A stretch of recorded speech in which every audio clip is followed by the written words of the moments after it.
Assalamualaikum warahmatullahi wabarakatuh. Apa kabar semuanya sobat dimanapun anda berada. Kita ketemu lagi di channel Jumpa Hamzah.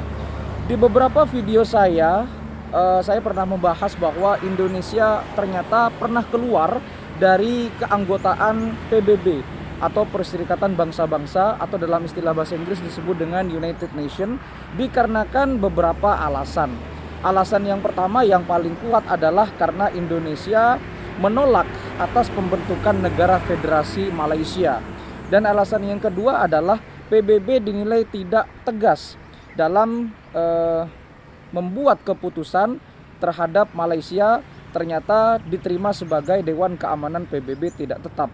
Dan hal inilah yang menyebabkan Indonesia keluar dari PBB. Pada waktu itu masih dipimpin oleh Presiden pertama Republik Indonesia, yaitu Bung Karno. Anda bisa melihat video tersebut silahkan di channel ini. Tetapi kita akan lebih mengerucut kepada permasalahan Indonesia dan Malaysia, yaitu yang disebut dengan konfrontasi Indonesia-Malaysia atau perseteruan antara kedua negara tetangga ini. Apa sebenarnya penyebab? Dan sepertinya memang Indonesia dan Malaysia di zaman dulu pernah panas, terutama di dekade 1950 hingga 1960-an, hingga akhirnya ini selesai.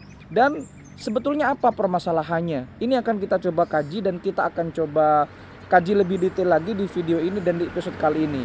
Ayo kita putar dulu intronya dan kita cari tahu sejarahnya bersama-sama.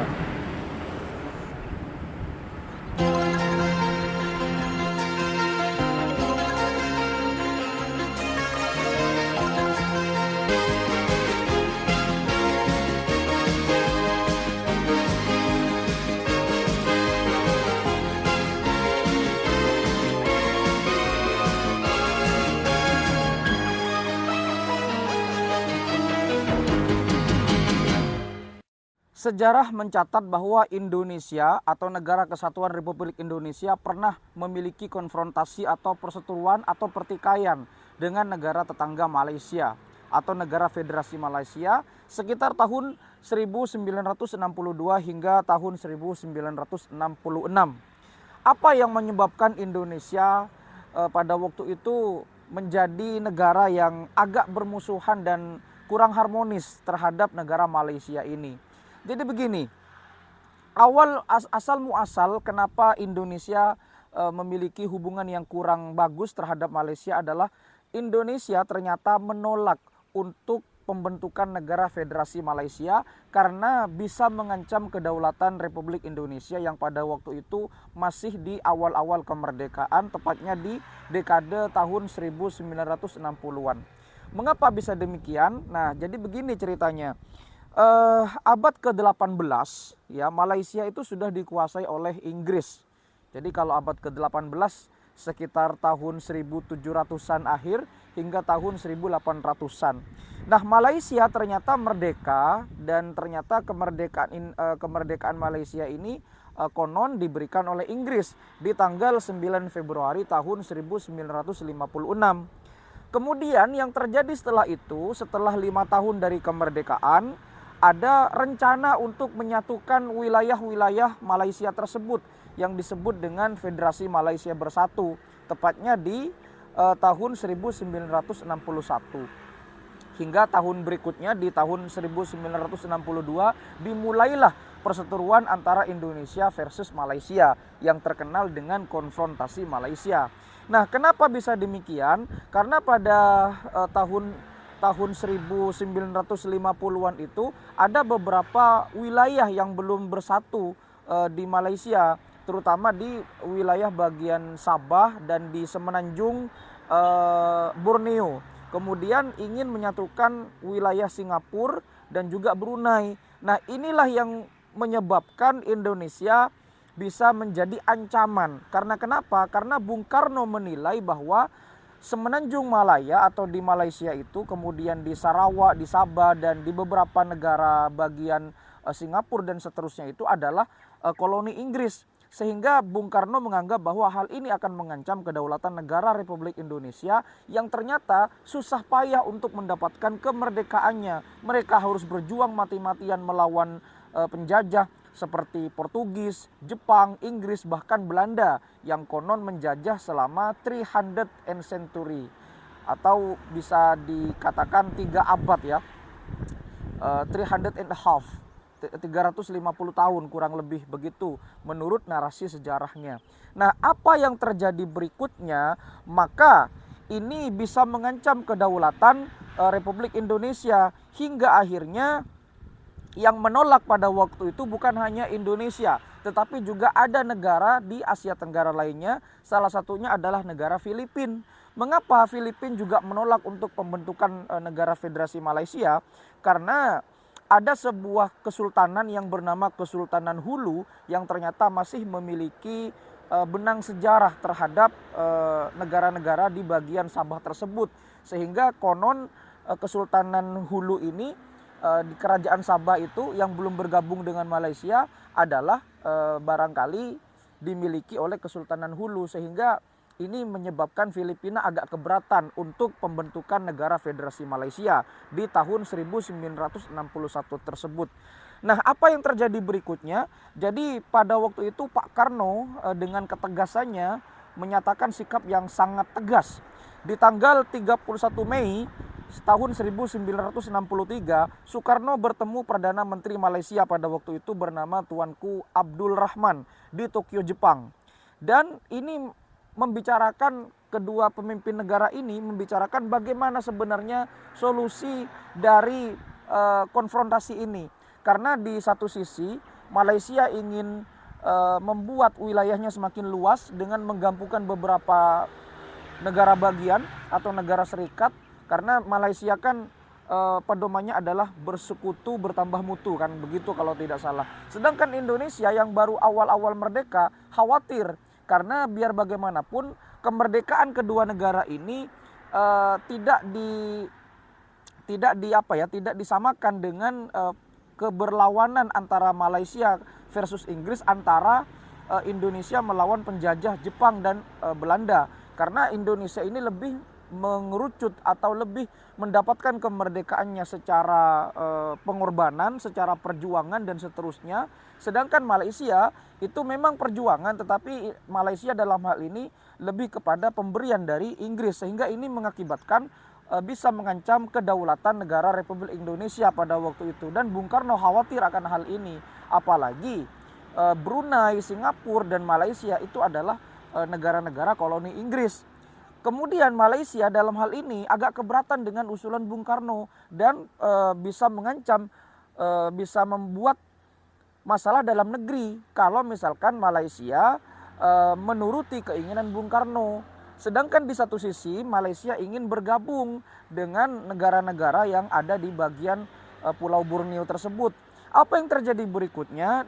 Dan kedua pemimpin negara tersebut, yakni Pak Karno dan Tunku Abdul Rahman tersebut, ternyata masih berlanjut ke tingkat konferensi Menteri Luar Negeri di Manila, di Filipina ya, tahun 1963, tepatnya di tanggal 11 Juni.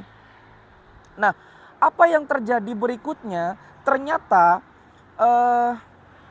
naskah yang ditandatangani, naskah yang pembentukan negara Federasi Malaysia itu ternyata ditandatangani di London, di Inggris, tanggal 9 Juni tahun 1963. Dan ternyata negara Malaysia secara federasi dibentuk di tanggal 31 Agustus tahun 1963 yang menghasilkan tiga keputusan pada waktu itu. Yang pertama adalah Deklarasi Manila atau Pengakuan Manila, kemudian Persetujuan Manila, dan Komike Bersama.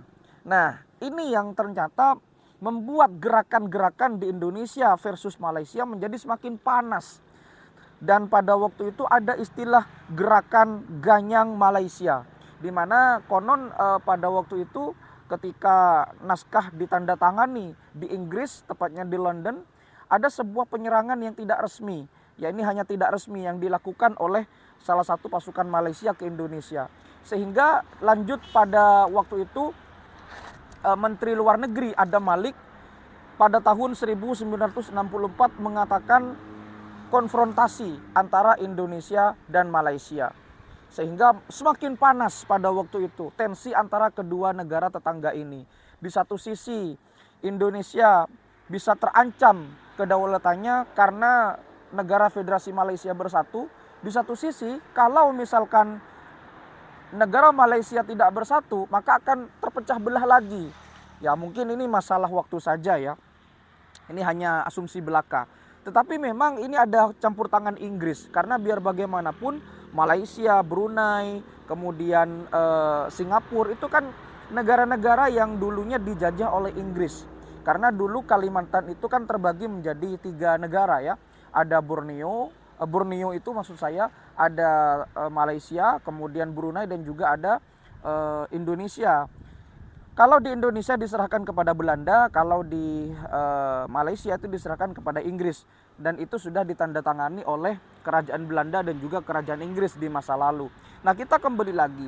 Kemudian pada tahun 1965 puncak dari kekuatan Soekarno ini mulai redup. Karena diakibatkan pemberontakan G30S. Sehingga perlawanan untuk Malaysia itu mulai meredup. Dan akhirnya sebelum tahun pemberontakan G30S, Pak Karno kan keluar dari PBB karena menyatakan PBB tidak tegas karena memasukkan Malaysia sebagai Dewan Keamanan tidak tetap dan menyetujui pembentukan negara Federasi Malaysia tersebut. Akhirnya Bung Karno keluar dari PBB. Sehingga di tahun 1965 di saat politik Indonesia mulai apa ya istilahnya mulai tidak stabil, ditambah lagi kekuatan dan pengaruh Bung Karno pada waktu itu mulai agak people distrust ya, agak tidak dipercaya oleh masyarakat. Kurangnya kepercayaan terhadap Bung Karno ditambah lagi puncaknya ketika gerakan 30 SPKI. Sehingga perlawanan kepada Malaysia menjadi redup dan masyarakat mulai lupa akibat pemberontakan G30S yang ternyata masih sampai saat ini masih dirasakan dampaknya yang sangat luar biasa tersebut. Apa yang terjadi berikutnya? Nah, Indonesia pada waktu itu ingin segera menyelesaikan konfrontasi dan konflik ini. Karena biar bagaimanapun Indonesia adalah negara yang berdaulat, Malaysia juga negara yang berdaulat. Sehingga masalah ini berakhir di perjanjian atau di persetujuan Bangkok. Pada waktu itu ada beberapa menteri dan beberapa petinggi-petinggi dari beberapa negara Asia Tenggara yang ternyata ikut andil dalam menyelesaikan masalah konfrontasi antara Indonesia versus Malaysia. Yang pertama tentunya ada Menteri Luar Negeri Indonesia, Bapak Adam Malik pada waktu itu. Kemudian ada Wakil Perdana Menteri Malaysia, Tun Abdul Razak. Dan ada Menteri Luar Negeri Filipina yang bernama Narcisco Ramos. Dilanjutkan ada Perdana Menteri atau Menteri Luar Negeri Singapura bernama S. Raja Tanam. Dan di Thailand, yang Menteri Luar Negeri Thailand pada waktu itu bernama Tamat Khonam. Jadi pada waktu itu ketika ada perjanjian Bangkok, maka Indonesia dan Malaysia menyetujui bahwa hubungan mereka akan kembali membaik dan Indonesia tentunya bergabung lagi ke PBB. Tepatnya pada kepemimpinan Presiden Soeharto. Diawali dengan Super Semar, kemudian berakhirnya era Orde Lama berganti ke era Orde Baru. Sehingga perseteruan ini sampai saat ini pun masih belum kita rasakan kembali gejolaknya, tetapi mudah-mudahan perseteruan ini tidak terjadi lagi, walaupun sebetulnya Indonesia dan Malaysia itu adalah negara yang banyak sekali disentil ya oleh Malaysia. Kadang Indonesia disentil Malaysia, kadang Malaysia disentil dengan Indonesia terkait dengan kebudayaan, warisan, bahkan kuliner juga. Mudah-mudahan kedua negara ini tidak terjadi lagi konflik dan tidak terjadi lagi konfrontasi seperti di masa lalu. Karena biar bagaimanapun tujuan utama pembentukan negara ASEAN adalah untuk menjalin diplomasi yang lebih baik, menjalin hubungan antar internasional yang lebih baik, baik hubungan lateral dan multilateral. Dan seperti itulah kilas balik sejarah bagaimana asal muasal konfrontasi Indonesia dan Malaysia. Yang mana ini merupakan hal yang tidak mungkin dilupakan. Apalagi Malaysia itu adalah negara yang besar sekarang. Indonesia juga negara yang berdaulat dan bangsa yang besar. Mudah-mudahan kedua negara ini tidak terjadi lagi perseteruan, damai, dan bisa bersatu menjadi negara ASEAN yang baik dengan kekuatan ekonomi yang bersatu menjadi lebih baik lagi. Terima kasih sudah menyimak, mudah-mudahan bisa bermanfaat. Kalaupun ada kata-kata salah dan kurang tepat, silahkan bisa dikoreksi di kolom komentar. Sampai jumpa di video berikutnya. Wassalamualaikum warahmatullahi wabarakatuh.